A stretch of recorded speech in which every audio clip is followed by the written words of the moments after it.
Out of the Box, membahas serba-serbi zaman now bersama Om Bob. Indonesia tanah airku cinta, Nusantara merdeka bhinneka tunggal ika. Greetings to each and everyone. Anytime you meet, I greet anyone.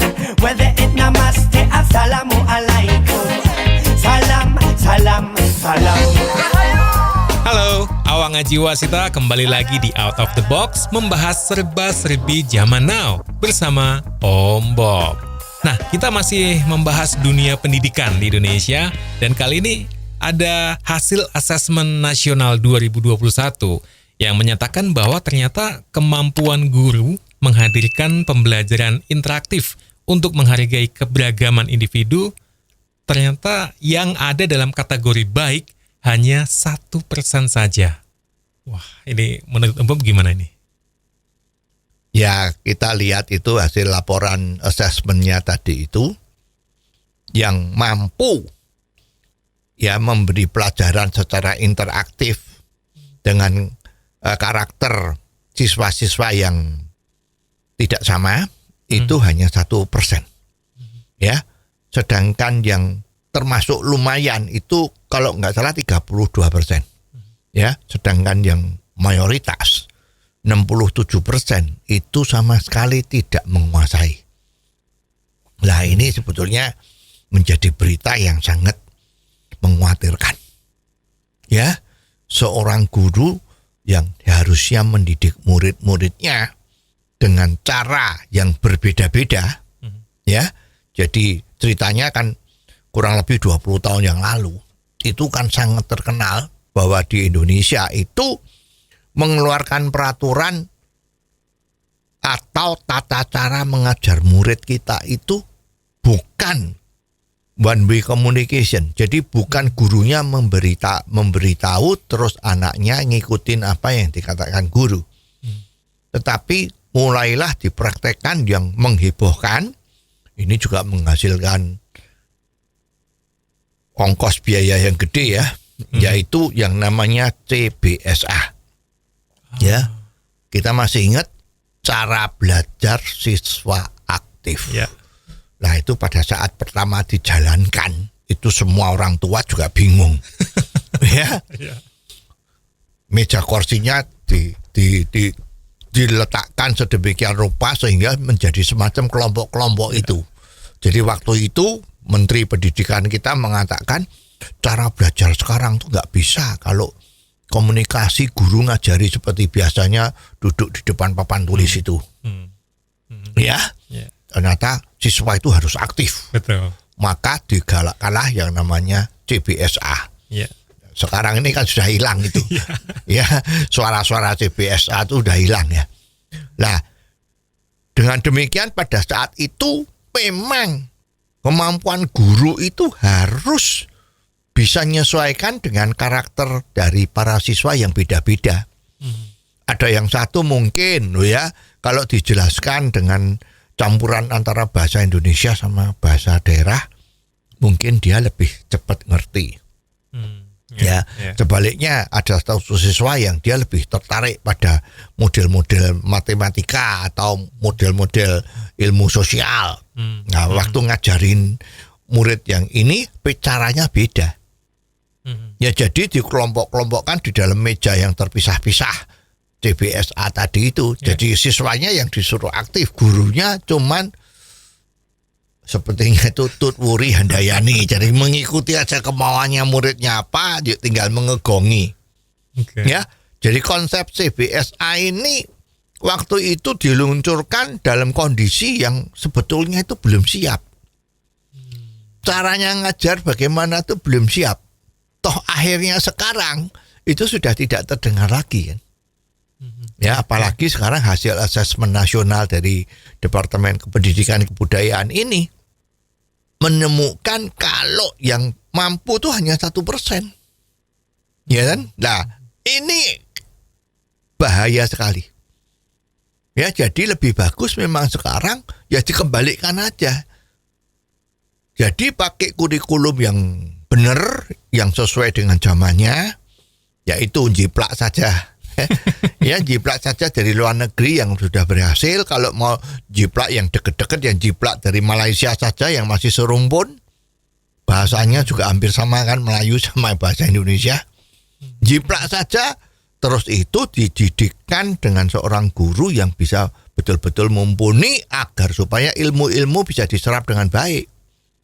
Bayangin, kalau kemampuan guru tuh bisa hanya 1%, dan yang lumayan tuh cuma 37%. Ini kan membahayakan sekali. Jadi ini cara belajar yang model seperti itu, ya artinya memberi pelajaran yang berbeda-beda dengan karakternya siswanya, itu sudah nggak boleh dijalankan lagi. Karena kemampuan gurunya nggak ada. Nah, kalau melihat kemampuan guru yang dinilai nggak ada seperti itu, ini caranya untuk bisa ada atau bisa mumpuni gimana ya? Susah sekali. Karena selama 20 tahun lebih ini kan pembinaannya ada di mana? Justru karena ada asesmen nasional inilah yang menunjukkan potret. Ternyata guru-guru kita seperti ini. Ini yang ada, ini kan Departemen Kebudayaan dan Pendidikan. Ya, ini kan mudah-mudahan itu nggak salah kan? Jadi memang sekarang harus pola pembelajarannya jangan pakai model seperti itu lagi. Model-model seperti ini, CBSA atau disesuaikan dengan kemampuan individual dari murid-murid itu, rasanya baru bisa dimulai kalau sudah sampai di SMA ya. Jadi artinya memang kesadaran dari murid-murid itu juga sudah ada dan mulai kelihatan bakatnya, itu mungkin bisa. Ya, cara belajar siswa aktif tadi itu. Apakah ini yang diartikan Menteri Pendidikan kita yang baru sekarang ini yang namanya kurikulum merdeka? Kemungkinan seperti ini, tapi mestinya diterapkannya ya mulai dari SMA saja. Karena kalau dimulai dari SD akan berat. Ya, karena kemampuannya muridnya sendiri juga belum kelihatan. Ya, gurunya juga masih bingung. Ya, ini gimana? Karena kualitas guru kita itu yang dihasilkan oleh pabrik-pabrik guru kita ini kan juga masih perlu dipertanyakan. Jadi mestinya ya pendidikannya ini ya jangan seperti itu, harus kembali seperti semula dulu. Ya, artinya gurunya dilatih mentransfer knowledge-nya sesuai dengan kurikulum yang sudah disesuaikan dengan zaman. Niru saja, nggak perlu bikin kurikulum baru, tapi tiru luar negeri yang sudah berhasil. Ya, itu kalau kita lihat buku-buku silabus dari luar negeri, itu kan sederhana, tapi jelas. Detail-detailnya itu betul. Itu kan ada yang namanya petunjuk guru untuk mengajar. Nah, itu petunjuknya betul-betul enak. Jadi guru harus ngajarnya begini, begini, begini. Nah, kalau kurikulumnya sudah betul, carinya guru adalah guru yang bisa mengikuti petunjuk dari buku petunjuk bagaimana guru mengajar dalam mata pelajaran tertentu tadi itu. Asal guru itu manut itu ikut petunjuk ya, jangan melakukan kreativitas sendiri, itu pasti hasilnya akan baik. Karena buku itu sudah teruji di tempat lain ya, di negara lain yang notabene-nya secara kenyataan dunia pendidikannya Malaysia tadi itu lebih baik daripada di Indonesia. Tiru saja. Jadi lupain lah sekarang cara belajar siswa aktif macam-macam itu malah terbukti ya, ternyata ini kualitas pendidikan di Indonesia itu kan menjadi merosot. Asesmen nasional untuk guru-gurunya juga seperti itu. Jadi kita harus mau tidak mau harus mengakui dan menerima kenyataan cermin tadi itu. Jangan kalau wajahnya jelek cerminnya yang dibelah, ya kan? Akui aja jelek dan sekarang saatnya diterapkan. Nah, saya kira ini bisa menjadikan solusi. Ya, jadi memang pendidikan itu penting sekali ya. Kalau memang ini sudah dianggap runyam karena kesalahan yang lalu, ya udah lupain yang lalu, Yang ke depannya ini harus didukung dengan perubahan-perubahan yang saya kira ini harus secara revolusioner ya. Nggak bisa pelan-pelan. Indonesia sudah tertinggal jauh sekali. Tadi Om Bob sempat menyampaikan ada pabrik guru. Itu maksudnya apa Om Bob? Ya, pabrik guru itu kan sekarang kan yang bisa mengajar itu kan sebetulnya harus melalui sekolah pendidikan guru. Oke.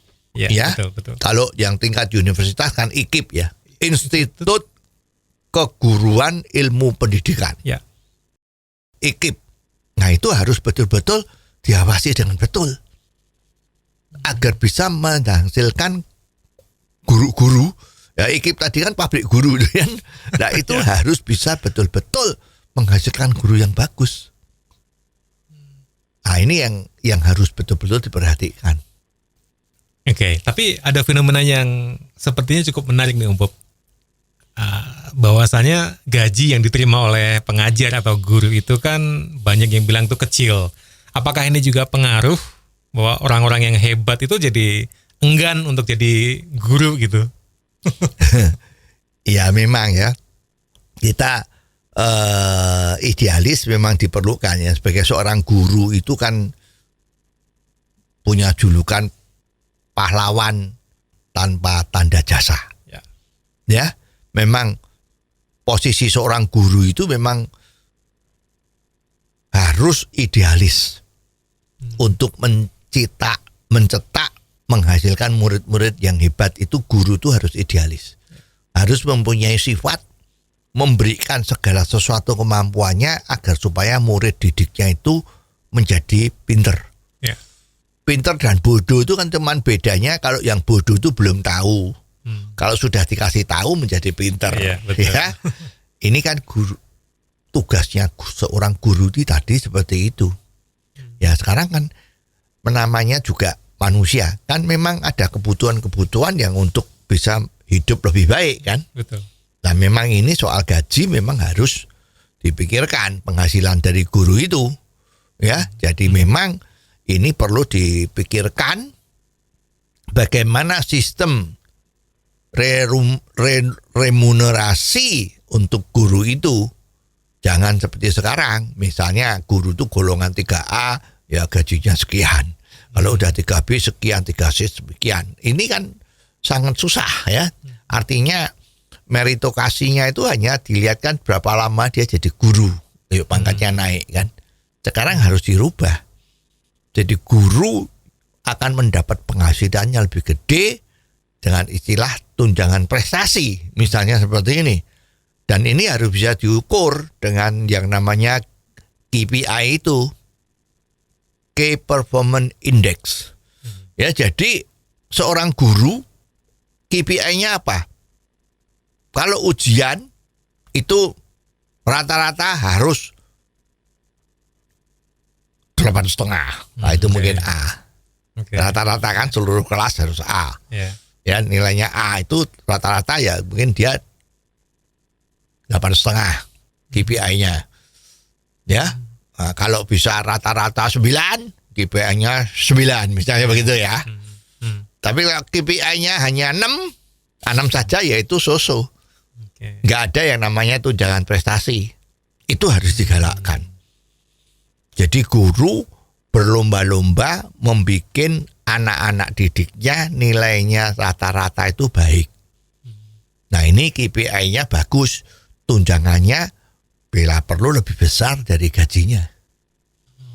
Misalnya gajinya sekarang sebulan 2 juta, misalnya UMR di daerah tertentu ya.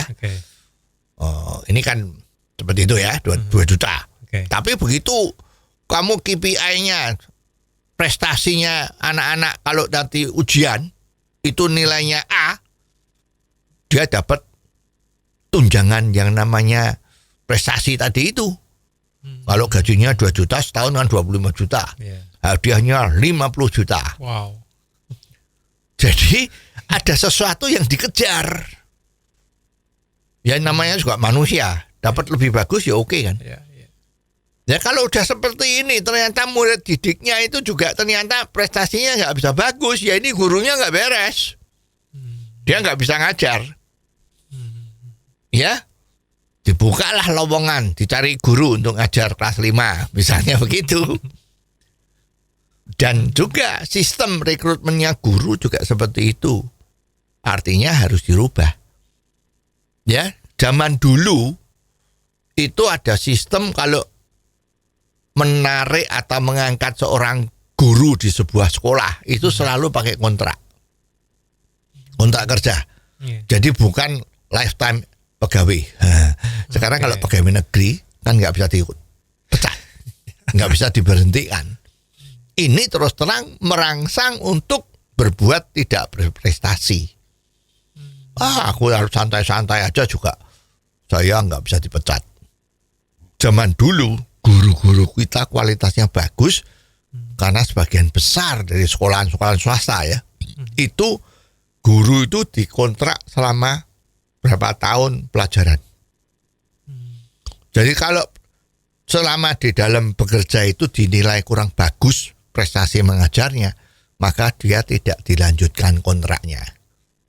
Istilahnya kan enak, tidak dilanjutkan kontraknya, padahal itu dipecat gitu kan. Ini juga salah satu faktor.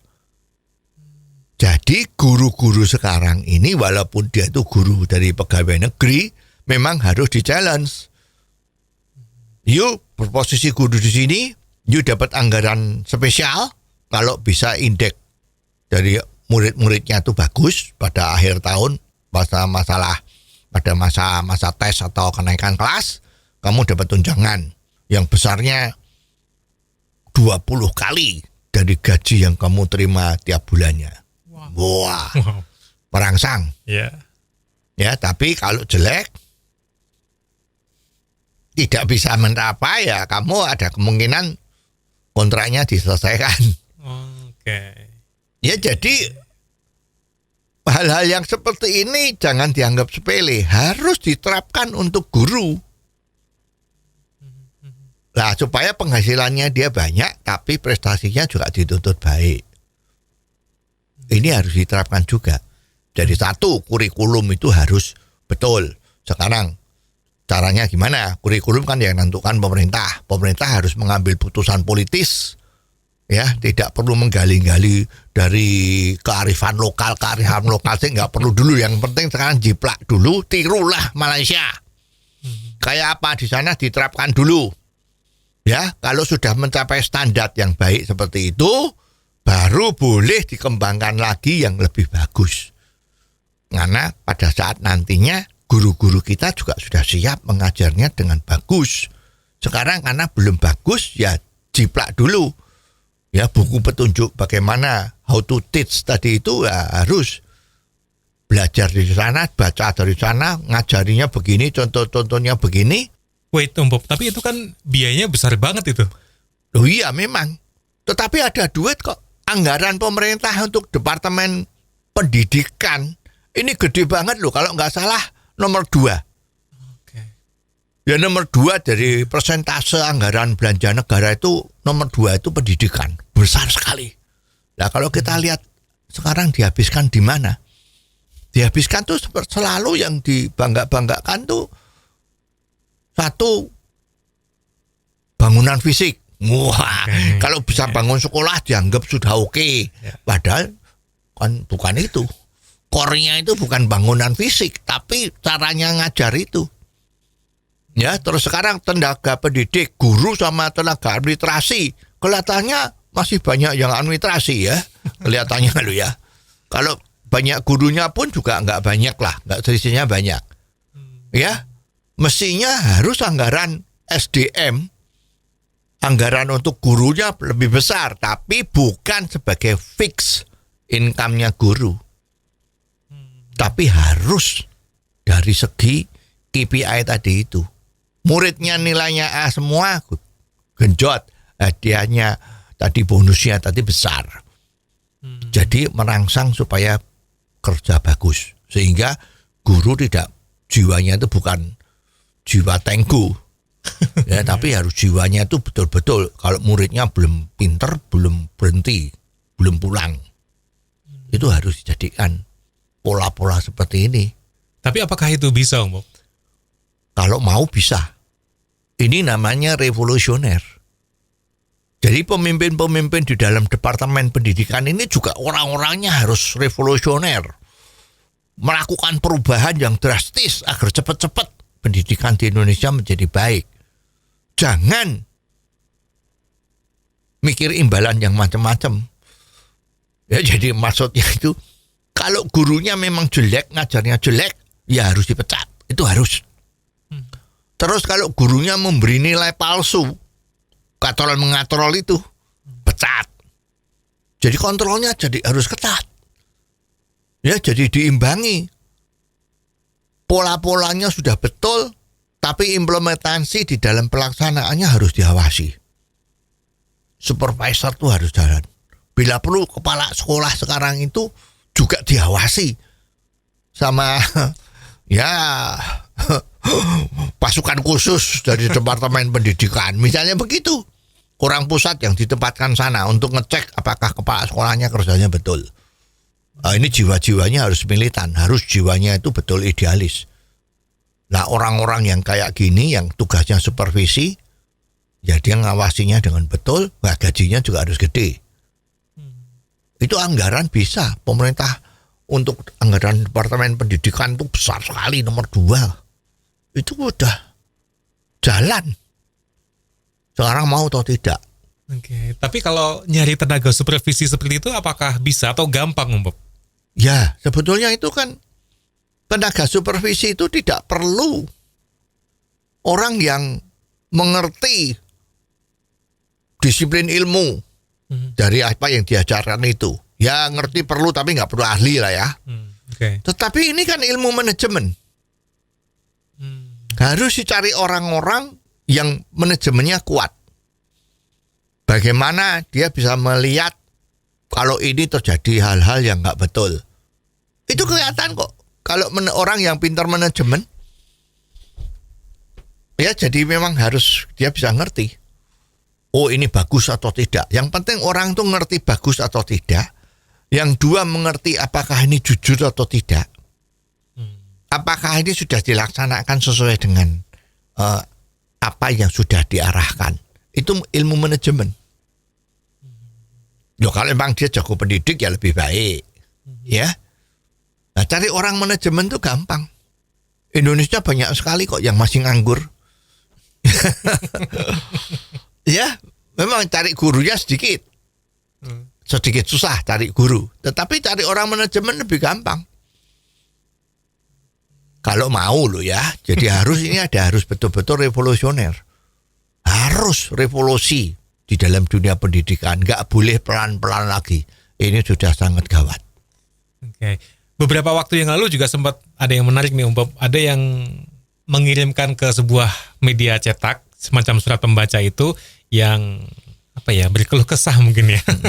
Karena anaknya dari sang pengirim surat tadi itu lulusan dari universitas negeri, bahkan S2, akhirnya menjadi pengajar di perguruan tinggi swasta. Tapi yang terjadi adalah gaji yang diterima itu di bawah UMR. Sepertinya kok karirnya tidak naik atau tidak jelas seperti itu. Menurut Bob gimana nih dengan fenomena seperti ini? Ya, itu kan yang tulis tadi kan terus menghimbau kan. Ini bagaimana seorang S2 kok gajinya kecil? Jadi seolah-olah minta perlindungan dari pemerintah. Ya, kalau S2 itu gajinya minimal berapa kali lipat dari UMR misalnya loh ya. Nah, ini sekarang di perusahaan atau sekolahan perguruan tinggi swasta itu kok ternyata juga di dalam agreement perjanjian kerjanya itu juga tidak jelas dapat fasilitas apa ya kan. Tapi juga gajinya masih di bawah UMR-nya kota itu ya, kotanya gede dah ya, oke. Nah, kalau menurut umumnya, lah ini kan memang yang mencari kerjaan kan si S2 tadi itu. Ya, memang kondisi sekolahan-sekolahan perguruan tinggi swasta itu kan memang yang namanya harus mandiri. Betul. Ya, hidupnya dari uang kuliah. Betul. Ya. Dan biayanya juga gede. Memang faktor dari guru itu kan termasuk SDM yang harus digaji kan. Iya. Gurunya juga banyak, dosennya juga banyak, kan itu jadi biaya. Ya. Nah sekarang sebetulnya yang S2 tadi itu kan sambil menunggu dia itu untuk melanjutkan S3, kalau tidak salah ya. Itu suratnya mengatakan seperti itu, dan dia untuk mengisi waktu dia mengajar di sekolahan swasta. Karena kebetulan sekolahan swasta itu mencari tenaga pengajar, dosen. Nah pada saat wawancara mestinya dia juga harus konsekuen. Kalau pada saat wawancara tahu gajinya berapa, kalau memang you merasa tersinggung dengan gajinya itu, ya ngomong aja terang-terangan. Maaf, saya kalau sebagai S2 ini kalau take home pay saya sekian, ya saya mending gak usah ngajar. Nah, itu hakmu. Ya kan? Lihat apakah perguruan swasta tadi itu memang punya dana lebih. Tapi kalau waktu wawancara dikatakan bagaimana dengan keinginan take home pay yang dikehendaki, jawabannya saya ikut saja. Ya konsekuen ya. Ya nggak bisa disalahin. Ya memang orang-orang kita itu ada budaya yang tadi itu sungkan menghargai diri sendiri. Ya, jadi kalau ditanyain berapa honorarium harus kita bayarkan sama you sebagai dosen di tempat kita, itu sang lulusan S2 tadi itu mestinya nggak berani ngomong. Nah, nggak berani ngomong itu ada dua kemungkinan yang dilihat sama yang akan memberikan pekerjaan. Kemungkinan dia tidak yakin dengan ilmunya dia, sehingga dia tidak berani memasang harga. Ya, nomor dua, kemungkinan dia memang hebat, tetapi merasa tabu kalau mengeluarkan angka-angka tertentu. Ya, ada dua kemungkinan itu. Jadi sebetulnya ya sang S2 tadi itu ya tetap ngajar aja nggak apa-apa, nggak usah keluh kesah. Menunjukkan kepada sekolahan tersebut, perguruan tinggi tersebut, kemampuan you sebetulnya itu di mana. Tunjukkan. Nah sebaliknya, dari pihak sekolahan swasta tadi itu kan juga mikir, kalau nanti take home pay-nya besar tapi ternyata beli kucing dalam karung, kan repot. Ya katanya sekarang ijazah itu kan sering-sering agak diragukan. Ya, ini betul-betul hasil belajar apa hasil bukan belajar, ya. Misalnya begitu ya. Nah, jadi dua-duanya mempunyai hambatan-hambatan. Semua untuk melakukan penjajakan-penjajakan. Jadi si S2 tadi itu harus dengan sikap optimisme ngajar. Ngajar diberikan yang terbaik kemampuannya. Supaya pengurus atau yang berwenang di sekolah tinggi swasta tadi itu merasa, oh ini bagus. Ya, kalau sudah saatnya kamu nunjukin bagus, nah sang S2 itu harus menghadap ke personaliannya atau ke direkturnya, ngomong-ngomong bahwa ini kamu udah tahu toh saya udah ngajar di sini 3 bulan atau 1 semester. Menurut you penilaian saya bagaimana? Layak enggak sekarang ini kalau saya terimanya penghasilan sekian? Tolong diperhatiin. Nah saat itulah terjadi deal. Nah kalau tadi yang bersangkutan sempat nyinggung, gimana nih pemerintah dalam mengurus regulasi-regulasi yang ada di perguruan tinggi swasta, berarti memang nggak ada yang bisa dilakukan berarti ya? Ya yang bisa nentuin nasib seseorang itu kan ya dia sendiri. Ya kita belum bicara nih S2-nya itu S2 bener apa S2 maaf yang tadi itu ya kan.